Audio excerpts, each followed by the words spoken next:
시청자 여러분 안녕하십니까? 채널K 뉴스입니다. 한국 국회가 공직선거법 개정안을 통과시켰습니다.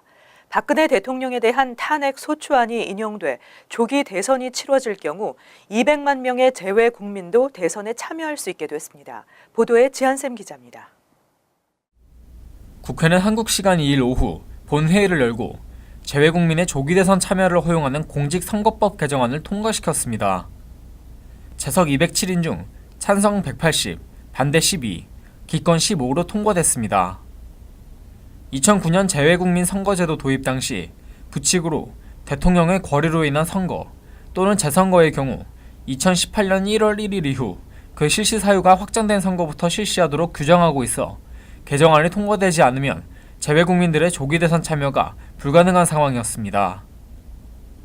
개정된 법안은 공간이 설치되지 않은 지역이지만 영사 사무를 수행하는 사무소가 있다면 해당 사무소에 재외선거관리위원회를 설치할 수 있도록 했습니다. 여권법도 개정돼 앞으로 시각장애 1에서 3급 장애인은 점자 여권을 발급받을 수 있습니다. 법 개정으로 앞으로 장기 3년 이상 형에 해당하는 죄로 기소 중지되거나 체포영장이 발부된 국외 체류자에 대해서는 여권 발급을 거부할 수 있습니다. 한편 선거 연령을 만 18세로 하향 조정하는 법안은 여야가 합의에 실패하면서 처리가 무산됐습니다. 3월 임시국회에서 다시 한번 통과를 시도할 것으로 예상됩니다. 채널K 뉴스 지한샘입니다. 한인들이 트럼프 반이민 정책에 영향을 받는 사례들이 속출하고 있습니다. 영주권자의 입국 심사도 까다롭고 교통 위반 등으로 경찰 조사를 받던 서류 미비 한인들이 추방 위기에 놓이는 등 이민자 커뮤니티의 불안감이 확산되고 있습니다. 트럼프 행정부의 반이민 행정명령이 제동이 걸렸음에도 이민당국은 최근 시민권자를 제외한 비이민 비자 소지자와 영주권자들의 입국 심사를 까다롭게 진행하고 있습니다. 공항 세관 국경 단속국의 심사에서 의혹이 제기돼 추가 조사를 받거나 영주권과 여권을 회수당하고 국토안보부의 재조사로 넘겨지기도 합니다. 애틀랜타에서는 최근 교통법규 위반과 음주운전 등으로 경찰 조사를 받던 중 체류 신분이 문제가 돼 연방이민세관 단속국으로 신병이 이첩되면서 추방 절차가 시작된 한인도 있습니다. 조지아주에서는 지역 경찰 동원 이민 단속이 시행되고 있습니다. 이 때문에 경범죄로 조사를 받던 한인 서너 명은 불법 체류 신분이 드러나 추방 위기에 놓였습니다. 지난 25일 대대적인 서류 미비자 체포 작전에서 체포돼 현재 수감 중인 한인도 있습니다. 적발된 한인들은 총영사관에 구조 요청을 했지만 현실적으로 조력을 받을 수 없는 것으로 알려졌습니다. 이민법 변호사들은 국외 여행을 자제하거나 변호사와 상의할 것을 권고했고 이참에 시민권을 취득하려는 영주권자들의 문의도 급증하고 있습니다. 한편 뉴욕과 LA 등에서는 트럼프 행정부의 대대적인 이민 단속에 강력 반대하며 연방 지원금을 삭감당하더라도 이민자 보호에 나설 것임을 천명했습니다. 브롱스 크로토나 파크 이스트 서민 아파트 입주 신청 접수가 1일 시작됐습니다. 무작위 추첨으로 당첨자를 뽑게 되며 경쟁률은 900대 1 수준입니다. 브롱스의 서민 아파트 120가구가 입주자 추첨 신청서를 접수합니다. 뉴욕시 주택보존개발국은 1일 크로토나 파크 이스트에 위치한 서민 임대 아파트 입주 신청서를 오는 4월 24일까지 접수한다고 밝혔습니다. 신청과 추첨을 거쳐 스튜디오 19개, 원베드룸 39개, 투베드룸 49개와 3베드룸 13개 등의 가구가 7월에는 입주가 시작될 것으로 보입니다. 월 렌트는 스튜디오 $822, 3베드룸은 $1,740이고 신청 자격은 1인 가구 기준 연소득 $30,069, 2인 가구의 경우 $32,195, 3에서 4인 가구 $38,503 등입니다. 전체 가구 중 50%는 해당 지역 주민에게 제공되고 7%는 장애인, 5%는 공무원에게 우선 지급됩니다. 접수 후 모든 신청서는 무작위 추첨을 통해 당첨자를 가리게 되는데 최근 뉴욕시 서민 아파트의 경쟁률은 900대 1 수준까지 높아지고 있습니다. 당첨 이후 최종 입주자 신청에는 인터뷰 절차를 거쳐야 하는데 이 과정에서 재정 조건 등을 제대로 증명하지 못하면 입주가 거절될 수도 있습니다. 특히 한인들의 경우 자영업이나 파타임 등으로 서류 증명에 어려움이 있는 경우가 있는 것으로 알려졌습니다. 신청 정보는 웹사이트에서 알아볼 수 있습니다. 미국의 고용시장이 호조를 보이고 있습니다. 지난주 신규 실업수당 신청자는 22만 3천 명으로 지난 1973년 3월 이후 최저 수준입니다.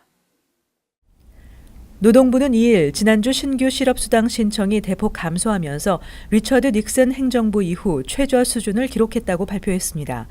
지난주 신규 실업수당 신청자는 22만 3천 명으로 전주에 24만 2천 명에 비해 1만 9천 명이 감소하면서 고용시장의 호조를 반영했습니다.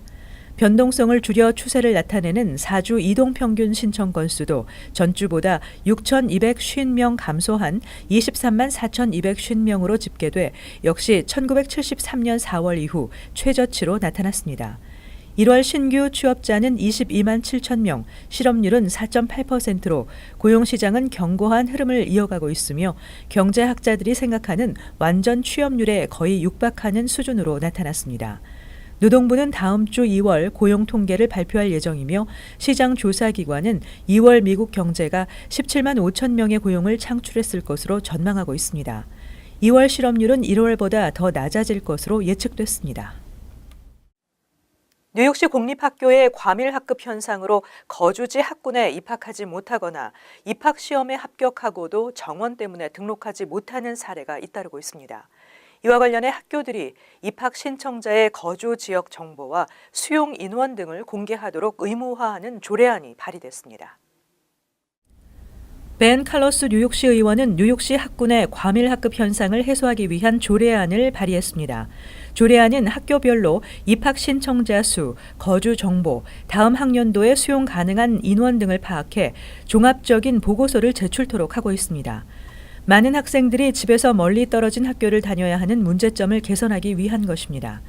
칼로스 의원이 입수해 공개한 자료에 따르면 지난 2015년 54%의 프리-K 지원 아동이 자신의 거주지 학군에 입학하지 못했습니다. 칼로스 의원은 또 지난달 28일 열린 시의회 교육위원회 청문회에서 영재반 입학시험에 합격하고도 정원 때문에 등록하지 못하고 있다고 지적했습니다. 2016년 맨하탄 2학군의 영재반에 합격한 47%가 입학을 포기하거나 거주지에서 멀리 떨어진 지역의 학교에 진학했습니다. 칼로스 의원은 공립학교 정원을 늘려야 함에도 시 교육국은 공립학교에 자리가 부족하다는 사실 자체를 인정하지 않고 있다고 지적했습니다. 또 무상 프리-K 프로그램은 충분한 자리를 먼저 확보한 뒤 학생을 모집해야 할 것이라고 덧붙였습니다. 한편 아동 권익 향상을 위한 비영리 단체에서는 각 학교별 장애 아동의 입학 신청자 수와 실제 입학 비율도 공개할 것을 촉구했습니다. 버락 오바마 전 대통령 부부의 새 자서전이 출간됩니다. 판권료가 6천만 달러가 넘어 역대 미국 대통령 자서전 판권료 중 가장 높은 가격을 기록하고 있습니다. 오바마 대통령의 지난 8년 동안의 백악관 생활을 회고하는 자서전 2권이 출간됩니다. 1일 파이낸셜 타임즈와 CNBC 등에 따르면 오바마 전 대통령과 부인 미셸 여사는 이날 펭귄 랜덤 하우스와 자서전 출판 계약을 맺고 전 세계 판권을 획득하면서 판권료가 6천만 달러가 넘을 것으로 알려졌습니다. 2004년 빌 클린턴 전 대통령은 자서전을 내고 1,500만 달러, 조지 W. 부시 전 대통령은 1,000만 달러였던 것과 비교됩니다. 출판사는 책 100만 권을 비영리 재단 퍼스트북과 오픈 이북스에 기부할 계획입니다. 과거 출판된 오바마 전 대통령의 3권도 모두 이 출판사에서 출간됐습니다. 하지만 이번 자서전의 자세한 계약 조건은 공개되지 않았습니다. 역대 대통령들은 퇴임 후 취미 활동과 회고록 집필, 재단이나 연구센터에 자신의 임기 중 추천했던 국내외 정책을 이어가거나 외부 연설 등을 합니다. 또는 보이지 않게 정치에 영향을 미치기도 합니다. 39대 지미 카터 전 대통령은 최고의 퇴임 대통령이라고 불리면서 대통령이 퇴임한 후 어떻게 살아야 할지를 보여주는 이상적인 모델로 평가되고 있습니다. 한편 프랑스에서는 오바마 대통령을 대선에 출마시키는 청원으로 일주일 만에 4만 명이 넘는 사람들이 서명했습니다. 뉴욕의 상징이었던 월도프 아스토리아 호텔이 1일 문을 닫았습니다. 1931년 문을 연 후 수많은 명사가 묵었던 호텔이었는데 개보수를 거쳐 2, 3년 후 다시 오픈하게 됩니다.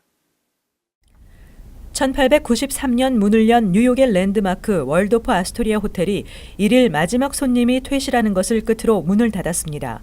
1,500여 명의 종업원은 모두 직장을 떠난 상태입니다. 2014년 호텔을 인수한 중국의 안방보험은 전면 개보수를 위해 최소한 3년 동안 문을 닫을 계획입니다. 그동안 1,400개 방을 300개에서 500개로 줄이고 나머지는 컨도미니엄으로 바꾸며 나머지 공간만 럭셔리 룸으로 개조해 호텔의 명맥을 잇게 됩니다. 뉴욕주 법에 따라 호텔 외관이 보호된다지만 이 호텔의 유명한 아르데코풍의 실내 장식은 이제 더 이상 볼 수 없게 됐습니다. 작가 쉐이드 루프는 이 호텔은 엠파이어 스테이트 빌딩이나 자유의 여신상과 같은 엄청난 상징물이라며 안타까워했습니다. 호텔 리모델링에는 10억 달러 이상이 들어갈 것으로 예상되고 있습니다. 월도프 아스토리아 호텔은 엠파이어 스테이트 빌딩에 자리를 내주고 1931년 현재의 파크 애비뉴로 이전했습니다. 요즘 기온의 변동이 심한 차이를 보이고 있습니다. 한동안 봄 날씨를 보이던 뉴욕 일원에 이번 주말 꽃샘 추위가 기승을 부릴 것으로 보입니다. 기상청은 한동안 포근하던 겨울 날씨가 오늘 밤부터 다시 추워져 기온이 화씨 30도대 밑으로 떨어질 것으로 예보했습니다. 3일은 밤 최저 기온이 화씨 19도, 섭씨 영하 7도까지 뚝 떨어질 것으로 보입니다. 토요일은 낮 최고 기온도 화씨 34도, 섭씨 1도로 춥겠으며 최저 기온은 섭씨 영하 7도로 떨어집니다. 시속 47마일로 불었던 2일의 강풍보다는 다소 줄어들지만 4일 역시 시속 30마일의 강풍이 예상되면서 체감 온도는 더 떨어질 것으로 예상됐습니다. 뉴욕의 봄은 한국의 봄과 비슷하지만 다소 짧고 습도는 적은 편입니다. 하지만 지구온난화의 영향으로 대기 오염 농도가 증가하고 유병률을 높이면서 점점 예측 불허의 변화가 많다는 연구조사가 있습니다. 이번 겨울도 평년 수준을 웃돌며 비교적 따뜻했습니다. 이번 주말 꽃샘 추위를 지나면 일요일인 5일 낮부터 다시 영상의 기온을 되찾을 것으로 예측됐습니다. 7일에는 화씨 60도 가까이 오르며 예년의 기온을 회복할 것으로 예상됩니다. 이어서 LA 지역 한인사회 소식입니다.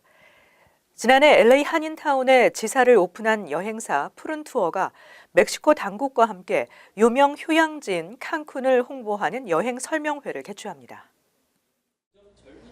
푸른투어 문조 대표를 비롯한 호혜 간부와 멕시코 관광청 LA 지사 대표 등 관계자들은 오늘 LA 한인타운에서 칸쿤 여행 설명회를 열고 휴양과 액티비티를 한 번에 즐길 수 있는 칸쿤의 매력과 마야 문명, 치첸이샤, 정글 등의 유명 관광지를 소개했습니다.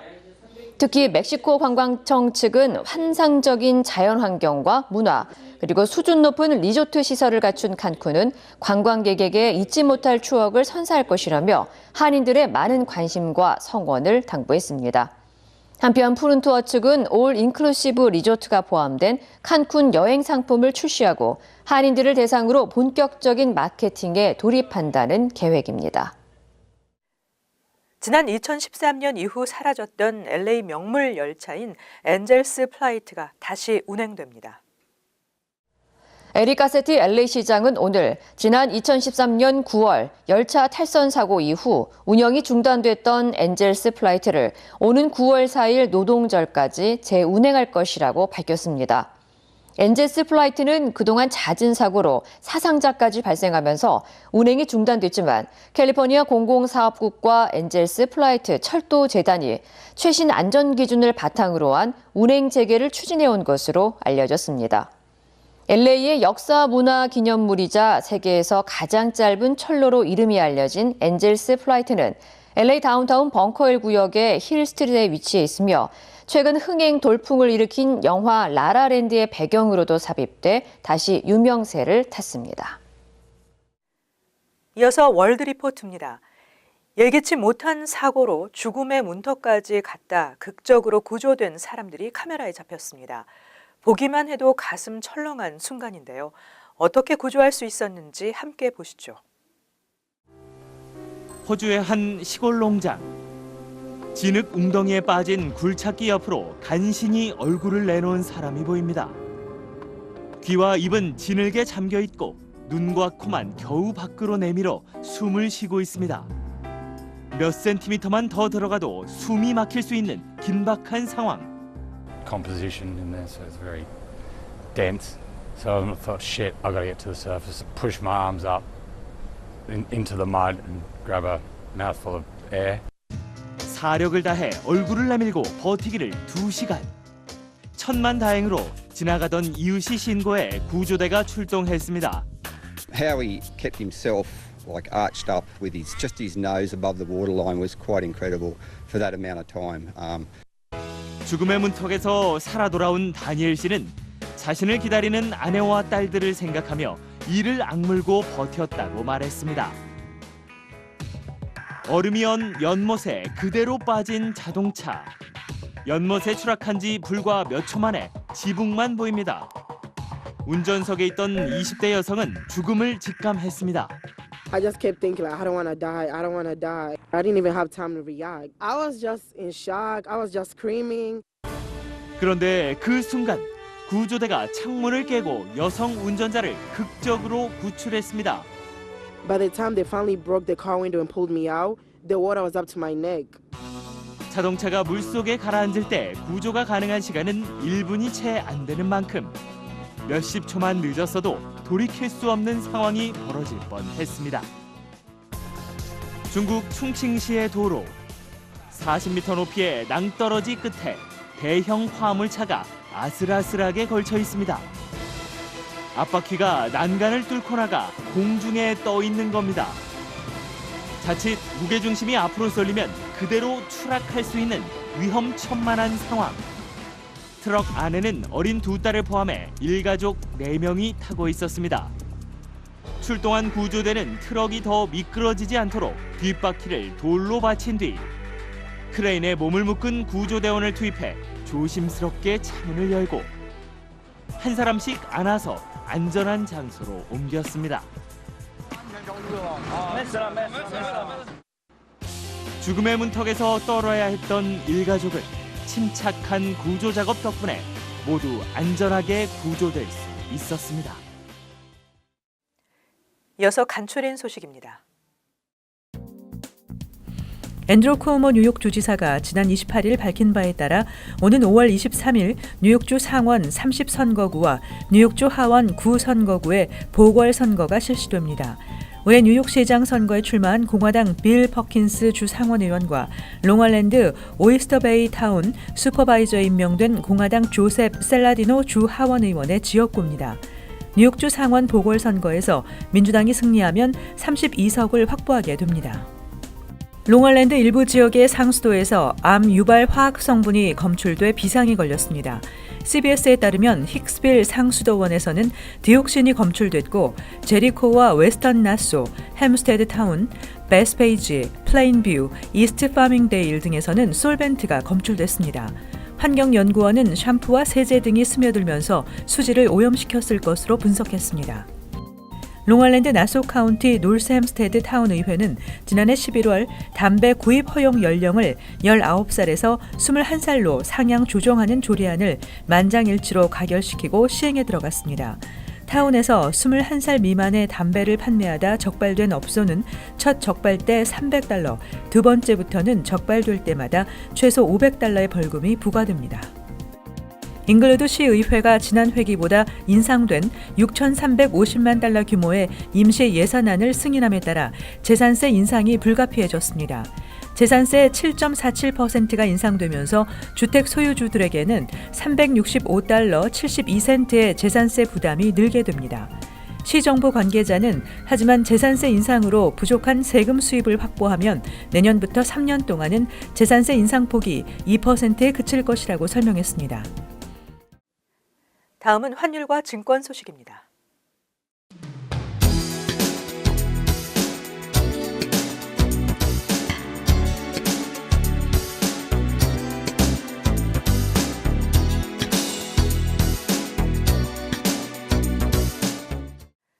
끝으로 날씨 전해드립니다. 금요일은 대체로 맑겠고 간간히 흐리겠습니다. 낮 최고 기온은 39도, 섭씨 5도, 밤 최저 기온은 23도, 섭씨 영하 7도 예상됩니다. 토요일은 대체로 맑겠지만 춥고 바람이 불겠습니다. 일요일은 지역에 따라 간간히 흐리지만 대체로 맑고 쌀쌀하겠습니다. 월요일은 포근한 가운데 대체로 맑겠지만 차차 구름이 많아지겠습니다. 항상 여러분과 함께하는 채널K 뉴스 여기서 마칩니다. 시청해주신 여러분 고맙습니다.